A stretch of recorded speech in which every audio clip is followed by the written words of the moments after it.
এই যে নির্বাচন 12ই ফেব্রুয়ারি, এই নির্বাচন কতটা সুষ্ঠু হবে বলে আপনি মনে করছেন? এর নির্বাচন সুষ্ঠু হওয়ার কোনো বিকল্প নাই, কারণ জাতি পথ হারিয়েছে পরপর অনেকগুলা নির্বাচন, 3টা না 4টা নির্বাচনে পথ হারিয়েছে। এখন জাতিকে পথে উঠতে হবে, এটাই হচ্ছে গণতন্ত্রের রোডম্যাপ। আমরা আশাবাদী যে কোনো মূল্যের বিনিময়ে এই নির্বাচনকে সুষ্ঠু করতে হবে এবং আমরা প্রতিজ্ঞাবদ্ধ। নির্বাচন কমিশনকে বলবো তারা যেন নিরপেক্ষভাবে শুধু তাদের দায়িত্বটা পালন করে, সময় মতো যেন তারা সাড়া দেয়, যেখানেই অনিয়ম সেখানে যেন ব্যবস্থা নেয়, তাহলে ইনশাল্লাহ নির্বাচন নিরপেক্ষ হবে, আমরা আশাবাদী। আর নির্বাচনের পর জাতীয় সরকার করার একটি প্রস্তাব জামায়াতে ছিল, সেটা বিএনপি চেয়ারপারসন তারেক রহমান বলেছেন যে এ ধরনের কোনো সরকার তিনি গঠন করবেন না। এই বিষয়ে আপনার কি প্রতিক্রিয়া? আমরা আমাদের অবস্থানেই আছি, আমরা বলতেই থাকবো জাতির সাথে স্বার্থে যেটা আমরা সঠিক মনে করি। আমরা বিজয়ী হলে আমরা সবাইকে ইনক্লুড করে ইনক্লুসিভ একটা গভর্নমেন্ট চাই। যদি কেউ না আসে, কারণ তো জোর করে আনা যাবে না। সেক্ষেত্রে কি কোনো বিরোধী দল থাকবে? সংসদে তো বিরোধী দল থাকবে, কেউ না কেউ থাকবে।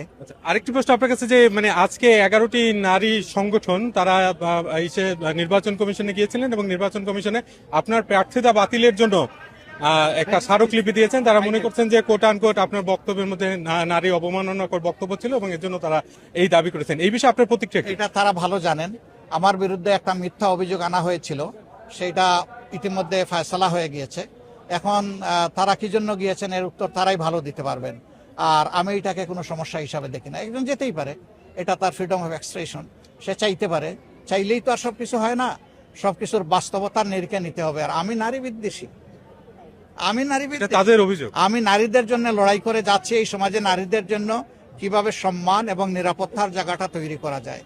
আমাকে নারী বিদ্বেষী বললে এটা তাদের জন্যই দুঃখজনক হবে, আমার জন্য না। আর আরেকটি বিষয় নিয়ে আন্তর্জাতিক অঙ্গনে বেশ আলোচনা হয় এবং অনেক জায়গা থেকে বলা হচ্ছে যে জামায়াত এনসিপি আপনাদের যে জোট, এই জোট যদি ক্ষমতায় যায় তাহলে কি ইসলামী শরিয়া আইন চালু করা হবে কিনা বাংলাদেশে? আমরা এগুলো পরিষ্কার করে বলে দিয়েছি, এখন নতুন করে আর বলার কিছু নেই।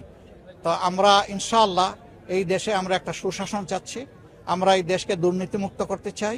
এই দেশের মধ্যে আমরা কোনো চাঁদাবাজ দখলবাজ আমরা রাখবো না। এগুলা ক্লিন হয়ে গেলে আমাদের দেশের মানুষ অর্ধেক শান্তি পেয়ে যাবে, আর বাকিটা ইনশাআল্লাহ আইন প্রয়োগের মাধ্যমে নিশ্চিত হয়ে যাবে।